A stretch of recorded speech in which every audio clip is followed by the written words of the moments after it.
अस्सलाम वालेकुम स्टूडेंट्स, मैं हूं शाकिर हुसैन, आपका फिजिक्स टीचर। स्टूडेंट्स, आज के टॉपिक में हम आपकी बुक के पेज नंबर 63 पर एक क्विक क्विज को डिस्कस करेंगे और इसके अलावा स्टूडेंट्स हम मिसाल नंबर 3.4 और 3.5 को डिटेल से डिस्कस करते हैं। तो आइए चलते हैं लाइट बोर्ड की तरफ।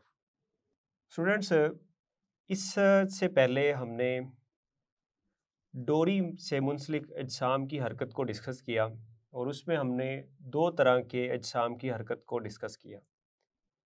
पहला था वो जिसमें हमने दो अजसाम को अमूदन हरकत करवा के उनको डिस्कस किया था, और दूसरा वो था कि एक जिस्म अमूदन हरकत कर रहा था और दूसरा उफ़क़ी सिमत में हरकत कर रहा था। उससे रिलेटेड स्टूडेंट्स एक क्विक क्विज़ और उसके अलावा दो मिसालें हैं उन टॉपिक से रिलेटेड, तो वो हम करते हैं। उसमें देखिए स्टूडेंट्स, क्विक क्विज़ में आपसे कहा जा रहा है कि अपनी हथेली फैलाएं और इस पर एक किताब रखें। आपने ऐसे हथेली फैलानी है और उस पर एक किताब रख देनी है, ठीक है। तो स्टूडेंट्स, पहला सवाल वो ये कर रहा है कि किताब को गिरने से रोकने के लिए आपको कितनी फोर्स लगाने की ज़रूरत पेश आती है।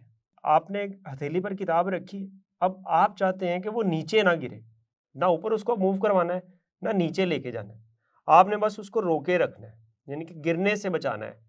तो गिरने से बचाने के लिए आपको उस पर कितनी फोर्स लगानी पड़ेगी। तो स्टूडेंट्स, हमने जब डोरी से मुंसलिक अजसाम को पढ़ा था तो उसमें हमने सबसे पहले ये सीखा था कि अगर किसी जिस्म का वज़न और उसके ऊपर लगने वाली ऊपर की तरफ जो फोर्स है, टेंशन की हो सकती है, वो नॉर्मल रिएक्शन हो सकता है, ये अगर बैलेंस हो जाए, बराबर हो जाए, तो तब वो जिस्म रेस्ट में होता है, ठीक है। तो इसका मतलब हुआ, इसका जवाब फिर क्या होगा, इसका जवाब ये होगा कि किताब को गिरने से रोकने के लिए हमें उसके वज़न के बराबर उस पर फोर्स लगानी पड़ेगी। तो जवाब मैं इसका लिख देता हूँ।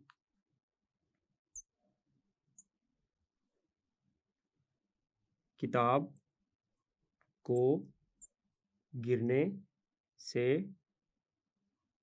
रोकने के लिए हमें उसके वज़न के बराबर फोर्स लगानी पड़ेगी। स्टूडेंट्स, जितना उसका वज़न होगा उतनी ही फोर्स ऊपर की तरफ लगाएंगे, तभी वो बैलेंस हो पाएगी ना, तभी वो रुक सकेगी। अगर उससे कम फोर्स लगाएंगे तो वो नीचे गिर जाएगी। अब इसके बाद दूसरा सवाल इसमें पूछा जा रहा है, इसमें एक्शन क्या है। तो स्टूडेंट्स, जब आपने किताब को अपनी हथेली पर रखा तो किताब का जो वज़न था वो क्या था स्टूडेंट्स, वो एक्शन था आपकी हथेली पर। तो हम यहाँ लिख सकते हैं किताब का वज़न हथेली पर एक्शन है, या हम यूँ लिख सकते हैं हथेली पर किताब का वज़न एक्शन है। ये इसका जवाब है स्टूडेंट्स। इसके बाद तीसरा सवाल जो पूछा गया वो क्या है, क्या कोई रिएक्शन है, और दूसरा अगर है तो इसकी सिमत क्या है। क्या कोई रिएक्शन भी है इस सूरत हाल में, अगर कोई रिएक्शन है तो फिर उसकी सिमत बताएं वो क्या होगी। तो स्टूडेंट्स, इसमें देखिए, अगर किताब का वज़न एक्शन है, यानी कि वो नीचे की जानिब अमल कर रहा है और वो एक्शन है, तो फिर हथेली की जो उफ़क़ी सतह है उसका जो नॉर्मल रिएक्शन भी होगा, ठीक है। तो हम ये कह सकते हैं, इसका जवाब हम यूँ लिखेंगे कि जी हाँ, हथेली की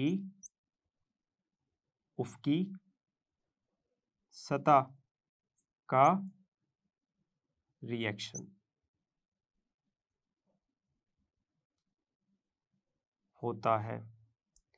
तो जो हथेली है उसकी उफ़क़ी सतह का रिएक्शन होता है, नॉर्मल रिएक्शन जिसको बोलते हैं। तो दोनों सवालों का क्या कोई रिएक्शन है, तो वो कह दिया कि जी हाँ बिल्कुल है।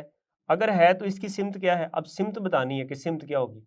इसकी सिमत स्टूडेंट्स हथेली की जो है वो नॉर्मल की तरफ होगी, यानी कि ऊपर की जानिब होगी। जिस तरफ वजन अमल कर रहा है यानी कि वो नीचे की जानिब है, तो वो किधर होगा, वो ऊपर की जानिब होगा। तो हम यहाँ लिख सकते हैं रिएक्शन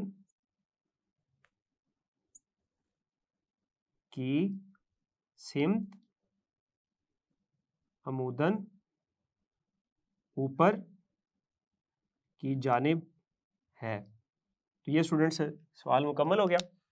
अब ये क्विक क्विज मुकम्मल होने के बाद आपके पास फ़ौरन जो मिसाल नंबर 3.4 है जो कि अमूदन इजसाम से मुतल्लिक है, अमूदन हरकत करते हुए इजसाम से मुतल्लिक है, तो इसमें स्टूडेंट्स हम ये देखते हैं, हमें कहा जा रहा है कि एक बेलचक डोरी के सिरों से 5.2 kg और 4.8 kg, यानी कि एक है 5.2 kg और दूसरा क्या है 4.8 kg के दो मासेस मुंसलिक हैं। एक डोरी है, उसके दोनों सिरों के साथ दो मासेस मुंसलिक हैं, जुड़े हुए हैं। डोरी एक बेफ्रिक्शन पुली के ऊपर से गुजरती है। वो डोरी एक फ्रिक्शनलेस पुली के ऊपर से गुजरती है। इस सिस्टम में एक्सेलरेशन और टेंशन मालूम करें। आपने क्या मालूम करना है स्टूडेंट्स, आपने मालूम करना है एक्सेलरेशन और टेंशन। तो वो ये कह रहा है जबकि दोनों मासेस अमूदन हरकत कर रहे हैं। ये बात बड़ी अहम है स्टूडेंट्स। ये बात आपको बताएगी कि आपने फार्मूलाज कौन से इस्तेमाल करने हैं, किस फार्मूला को इस्तेमाल करके आप इस सवाल को हल कर सकते हैं। तो ये बात आपको कहाँ से पता चलेगी, इस आखिरी से कि मासेस अमूदन हरकत कर रहे हैं। तो स्टूडेंट्स सबसे पहले हम ये देखते हैं कि इसका हल क्या है। सबसे पहले हल करने के लिए इसको हम मालूम लिखते हैं कि हमें मालूम क्या है इसमें।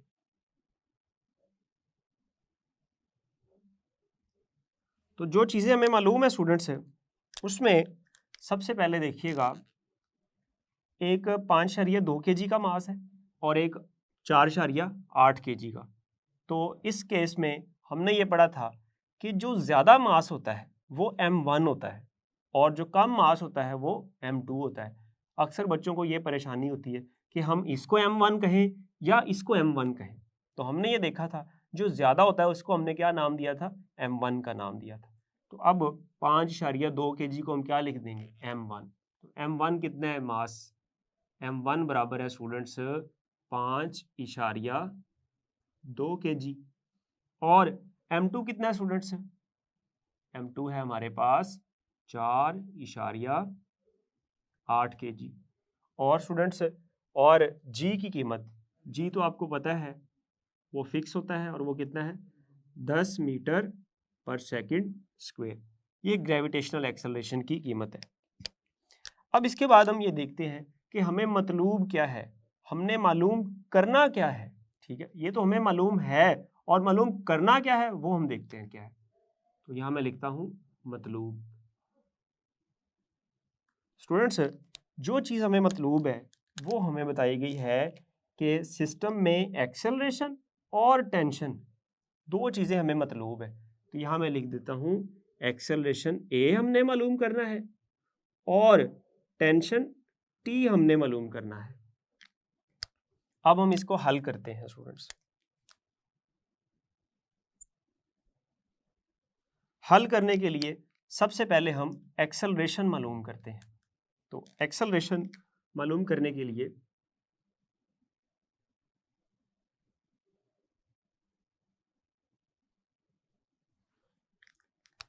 मैं यहाँ एक जुमला लिखता हूँ कि हम जानते हैं कि क्या जानते हैं कि एक्सेलरेशन बराबर होता है उस केस में जब दो इजसाम अमूदन हरकत कर रहे हों। उस केस में एक्सेलरेशन हमारे पास होता है m1 minus m2 over m1 plus m2 into g. यहाँ नीचे हमेशा चाहे एक्सेलरेशन हो चाहे टेंशन हो, चाहे वो दोनों इजसाम अमूदन हरकत कर रहे हो चाहे एक अमूदन और एक उफ़क़ी हरकत कर रहा हो, हर सूरत में एक्सेलरेशन या टेंशन नीचे m1 जमा m2 ही आएगा और इधर साथ g ही आएगा। ये याद रख लें बस। अब देखिएगा, अब यहाँ हमने क्या करना है, हमने कीमतें दर्ज करके a निकाल लेना है और फिर इस तरह से t भी निकालेंगे। तो यहाँ हम कीमतें दर्ज करते हैं। a बराबर आ गया स्टूडेंट्स m1 कितना है हमारे पास 5.2 माइनस m2 कितना है 4.8 ओवर 5.2 जमा 4.8 और ज़रब कितना है स्टूडेंट्स 10। अब देखिएगा 5.2 में से जब 4.8 को माइनस करेंगे ये आ जाएगा 0.4 और नीचे 5.2 को जब 4.8 से जमा करेंगे ये आ जाएगा 10 और ये 10 ऐसे ही है। इस 10 से स्टूडेंट्स ये 10 कट गया, a बराबर क्या आ जाएगा 0.4। अब चूंकि ये एक्सेलरेशन है तो इसका यूनिट क्या होगा स्टूडेंट्स, इसका यूनिट होगा मीटर पर सेकंड स्क्वायर। अब ये आ गया हमारे पास एक्सेलरेशन। इसके बाद क्या चीज हमने मालूम करनी है, इसके बाद हमने मालूम करना है टेंशन। तो यहां मैं हेडिंग दे देता हूं टेंशन टी। यहां फिर वही रवायती जुमला हम लिख सकते हैं, वो क्या है,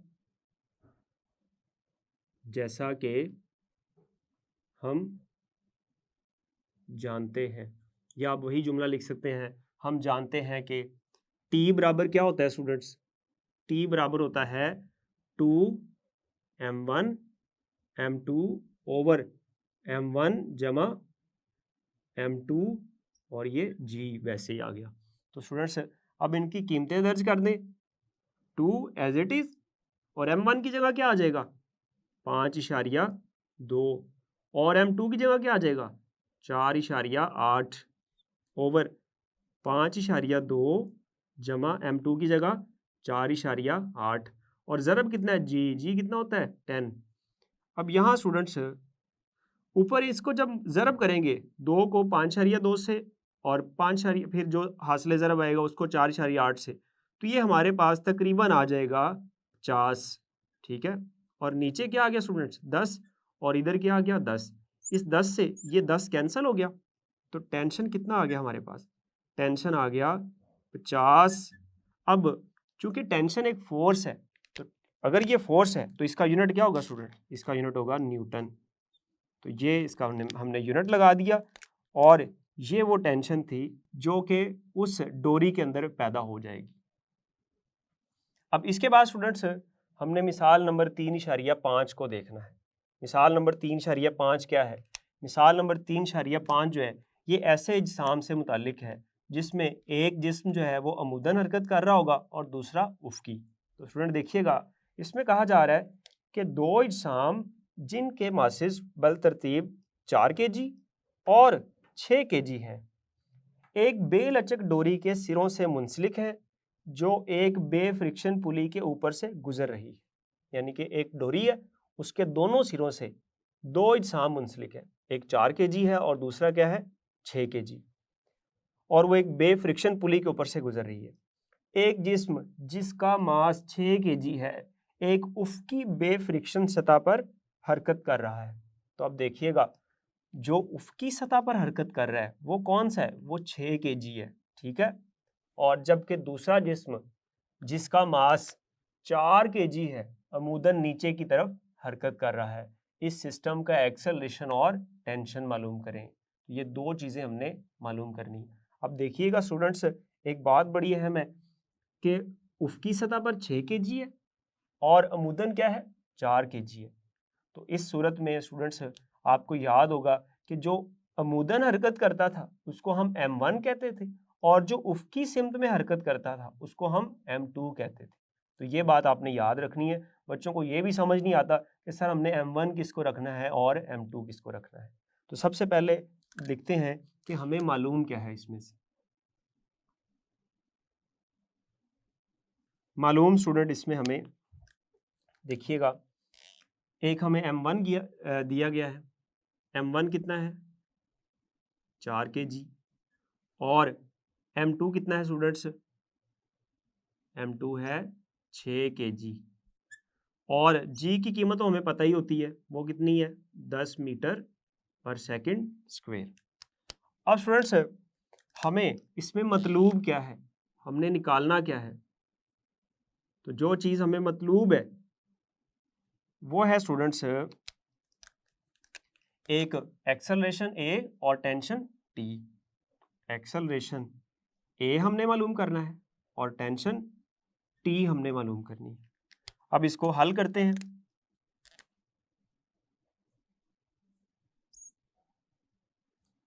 अब हल करने के लिए स्टूडेंट्स सबसे पहले हम एक्सेलरेशन ए को मालूम करते हैं। हम यहाँ लिखते हैं कि हम जानते हैं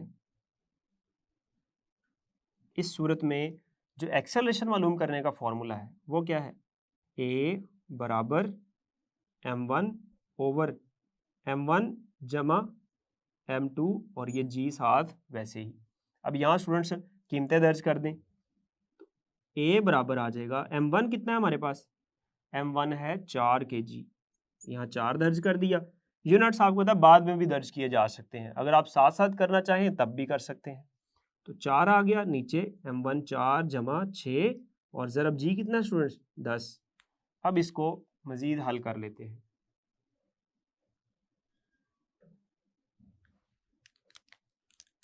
इसमें देखिएगा 4 जमा 6 कितना होता है, a बराबर आ जाएगा 4/10 और ये ज़रब 10। इस 10 से ये 10 कट गया तो a कितना आ गया स्टूडेंट्स 4। अब एक्सेलरेशन क्या होता है, एक्सेलरेशन मीटर पर सेकंड स्क्वायर में होता है। यहाँ मैं लिख दूंगा 4 मीटर पर सेकंड स्क्वायर। तो ये स्टूडेंट्स एक्सेलरेशन हमारे पास आ गया। इसके बाद हमने क्या चीज़ निकालनी है, इसके बाद हमने निकालना है टेंशन T को। तो यहाँ मैं हेडिंग दे देता हूँ इसकी, टेंशन T। टेंशन T मालूम करने के लिए वही रवायती जुमला, हम जानते हैं कि क्या जानते हैं कि T बराबर क्या होगा students, m1 m2 over m1 जमा m2 और ये g साथ वैसे ही। अब यहाँ कीमतें दर्ज कर दें, हमारे पास T आ जाएगा। m1 कितना है स्टूडेंट्स, m1 है 4 और m2 कितना है स्टूडेंट्स, m2 है 6 और ओवर 4 जमा 6 कर दिया और ज़रब g कितना स्टूडेंट्स 10। T बराबर आ जाएगा 4 6 24 ओवर 10 और ज़रब 10। इस 10 से ये 10 कट जाएगा तो T कितना आ जाएगा स्टूडेंट्स, T आ जाएगा 24। अब T क्या चीज़ है, T टेंशन है। अगर टेंशन है तो टेंशन का यूनिट क्या होता है, टेंशन का यूनिट होता है स्टूडेंट्स न्यूटन। तो यहाँ हम न्यूटन लिख देते हैं। तो टेंशन कितना आ गया स्ट्रिंग में, रस्सी में टेंशन आएगा 24 न्यूटन। स्टूडेंट्स आज के लेक्चर में हमने क्विक क्विज किया और इसके अलावा मिसाल नंबर 3.4 और 3.5 को डिटेल से डिस्कस किया। उम्मीद है आपको ये समझ आई होगी कि हम किस तरह से न्यूमेरिकल सवालों को हल कर सकते हैं। स्टूडेंट्स अगले लेक्चर में जल्द मिलेंगे, तब तक के लिए अल्लाह हाफिज़।